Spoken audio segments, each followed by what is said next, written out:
আজ শেয়ার করব কুমড়ো বড়ি দিয়ে কাতলা মাছের ঝোল।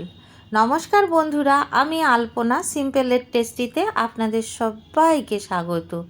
আজকের মাছের ঝোল বানাবার জন্য এখানে মিডিয়াম সাইজ একটি কাতলা মাছ কেটে ধুয়ে পরিষ্কার করে নিয়েছি।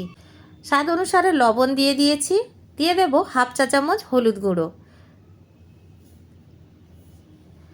সঙ্গে যোগ করব কোয়ার্টার চামচ লঙ্কার গুঁড়ো। ভালো করে মাছটাকে ম্যারিনেট করে নেব।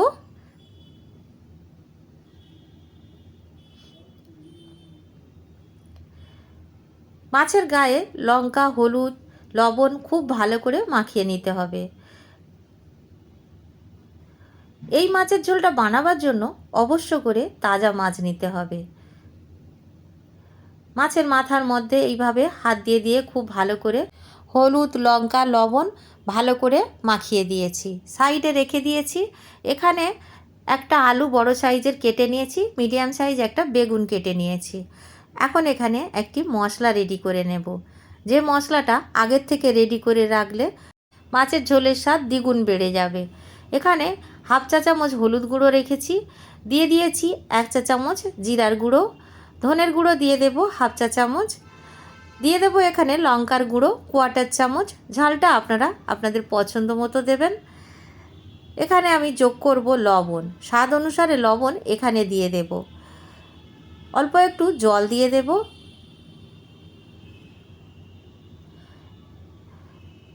তিন থেকে 4 চামচ মতো জল দিয়ে দিলেই হবে। তো জল দিয়ে এইভাবে ভালো করে মিশিয়ে একদম মসৃণ করে নিতে হবে, একেবারে যেন ডালা ডালা না থাকে। এখন সাইডে সরিয়ে রেখে দেব। গ্যাস জ্বালিয়ে কড়াই বসিয়ে দিয়েছি, দিয়ে দেব সর্ষের তেল। কড়াইটা অবশ্য আগে ভালো করে গরম করে নিতে হবে, তারপরে সর্ষের তেল দিতে হবে। এখানে পরিমাণে 2 চামচ মতো সর্ষের তেল আছে। তেলটা যার যার পছন্দ মতো ব্যবহার করতে পারেন। ভালো করে তেলটা গরম করে নিয়ে কড়ার গায়ে স্প্রেড করে দিয়েছি। এখন একটা একটা করে মাছ দিয়ে ভেজে নেব। তো কড়াইটা ছোট আছে, তেলও কম আছে, তো সেজন্য দুটো দুটো করে ভেজে নেব।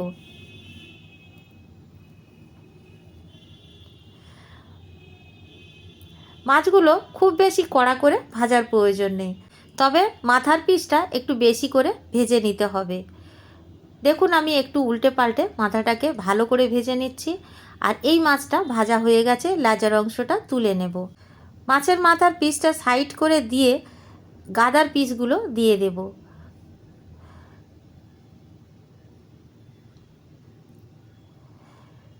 এপিট ওপিট উল্টে পাল্টে ভেজে নিতে হবে। আপনারা নিশ্চয়ই খেয়াল করছেন মাছের মাথাটা কিন্তু এই সাথে সাথে কিন্তু ভালো করে ভাজা হয়ে যাচ্ছে। একসাথে ভালো করে ভেজে নেব। এখন দেখুন সব মাছগুলো খুব সুন্দরভাবে ভেজে নিয়েছি। এখন মাছগুলো সব তুলে নিতে হবে।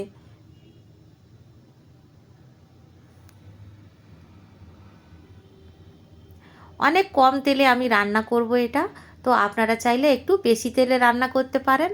তো দেখুন এখানে মাছগুলো ভাজা হয়ে গেছে। আরও কিছুটা তেল নিয়ে নেব। এখানে 2 চামচ মতো তেল আরও নিয়ে নেব। তেলটা খুব ভালো করে গরম করে গ্যাসের ফ্লেমটা লোতে করে দেব। দিয়ে এখন বড়িগুলো ভেজে নেব। এখানে কুমড়ো বড়ি দিয়েছি, বাড়িতে বানানো কুমড়ো বড়ি। আর এই বড়ির রেসিপি অলরেডি আপলোড করেছি, আপনারা যদি দেখতে চান দেখে নিতে পারেন আমার চ্যানেলে। ভালো করে নাড়াচাড়া করে বড়িগুলো ভেজে নিতে হবে। লো টু মিডিয়াম আঁচে রেখে বড়িগুলো ভেজে নিয়েছি। দেখুন ভাজতে ভাজতে যখন এইরকম কালার হয়ে যাবে তুলে নিতে হবে। খুব বেশি ব্রাউন করা যাবে না, তাহলে বড়ির স্বাদ চলে যাবে। তো দেখুন এখন একই তেলের মধ্যে বেগুনগুলো ভেজে নেব।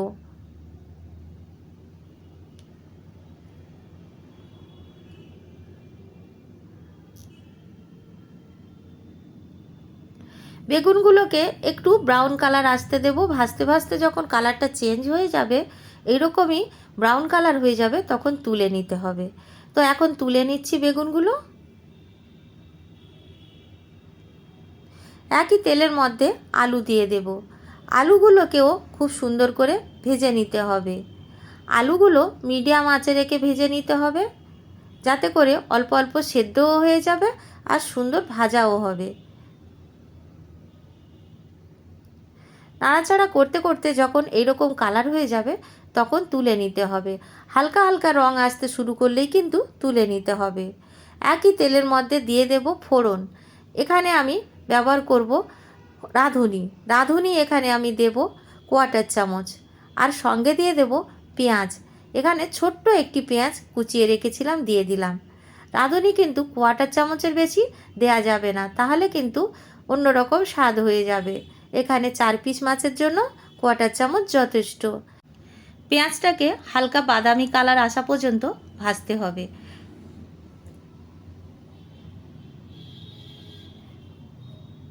ভাজতে ভাজতে যখন এইরকম রং এসে যাবে দিয়ে দেব আদা রসুন বাটা।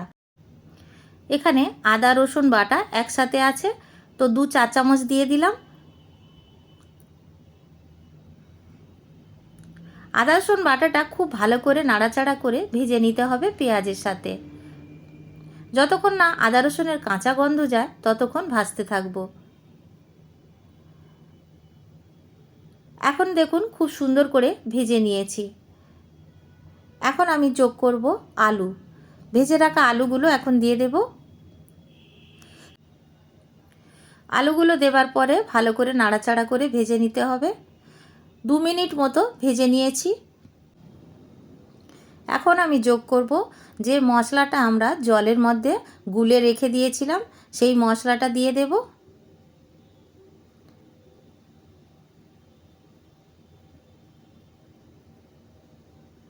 মশলাটা দেবার পরে ভালো করে মশলাটাকে কষে নিতে হবে। এখানে আমাদের সব রকম মশলা দেওয়া আছে, সেজন্য আর কোনো মশলা এখানে দেওয়ার প্রয়োজন নেই। 2 থেকে 3 মিনিট লো টু মিডিয়াম আঁচে রেখে ভালো করে কষে নেব, যাতে করে মশলাগুলো পুড়ে না যায়।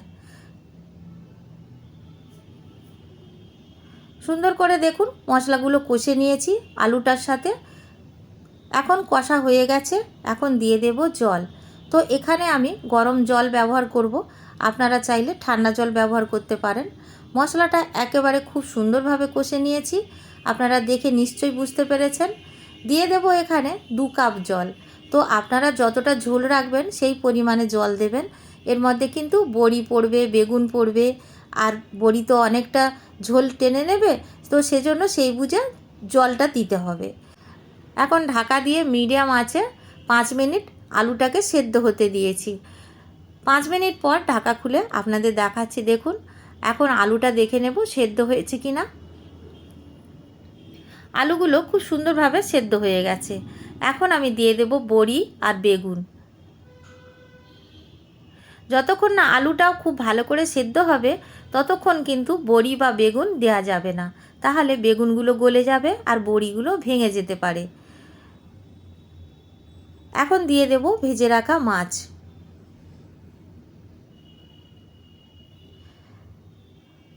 যে পাত্রে আমি মাছ ভেজে রেখেছিলাম সেই পাত্রে অল্প একটু তেল ছিল, মাছ ভাজার তেল অবশ্য করে দিয়ে দেব। এই মাছ ভাজার তেলটা মাছের ঝোলে দিলে দারুণ স্বাদ হবে। এখন খুব ভালো করে নাড়াচাড়া করে নেব আর 2 থেকে 3 মিনিট ফুটিয়ে নেব। এখন আমি অল্প একটু চিনি দিয়ে দেব। এখানে 1/2 চা চামচ মতো চিনি দিয়েছি, স্বাদটা খুব সুন্দর ব্যালেন্স করবে। আর আমার যে বন্ধুরা চিনি খান না মাছের ঝোলে তারা স্কিপ করতে পারেন, কোনো অসুবিধা নেই। ভালো করে নাড়াচাড়া করে নেব যাতে করে সব দিকটা ভালোভাবে সেদ্ধ হয়। ঢাকা দিয়ে দেব। 2 মিনিট মিডিয়াম আঁচে রেখে দেব। 2 মিনিট পর ঢাকা খুলে 2টো কাঁচা লঙ্কা দিয়ে দিলাম। এখানে 3টে কাঁচা লঙ্কা দিয়েছি। আবারও একটু ঢাকা দিয়ে দেব 1 মিনিটের জন্য। 1 মিনিট পর ঢাকা খুলে দেব। কাঁচা লঙ্কার সুন্দর ফ্লেভারটা এসে গেছে দেখুন 1 মিনিট ঢাকা দেওয়ার পরে। আর বড়িগুলো খুব সুন্দরভাবে সেদ্ধ হয়ে গেছে। একবার দেখিয়ে দিয়ে আপনাদের, বড়িগুলো খুব সুন্দরভাবে সেদ্ধ হয়ে গেছে। এখানে কিন্তু বড়িগুলো গলিয়ে দিলে হবে না, একটু শক্ত থাকতে থাকতে রাখতে হবে। ঝোলের মধ্যে থাকতে থাকতে কিন্তু বড়িগুলো আরও বেশি নরম হয়ে যাবে। এখন আমি যোগ করব অল্প একটু ধনেপাতা কুচি। ভালো করে নাড়াচাড়া করে ফুটিয়ে নিতে হবে। 30 সেকেন্ড মতো ফুটিয়ে নেব।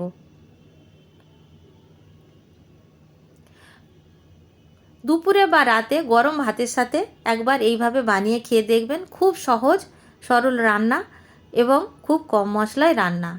বাড়িতে বানাবেন, কেমন লাগলো কমেন্ট করে জানাবেন। রেসিপি যদি ভালো লাগে একটা লাইক দিয়ে দেবেন। আমার চ্যানেলে নতুন বন্ধু হলে সাবস্ক্রাইব করতে ভুলবেন না যেন। আজকের এই পর্যন্ত, দেখা হবে পরের ভিডিও নতুন কোনো রেসিপির সঙ্গে।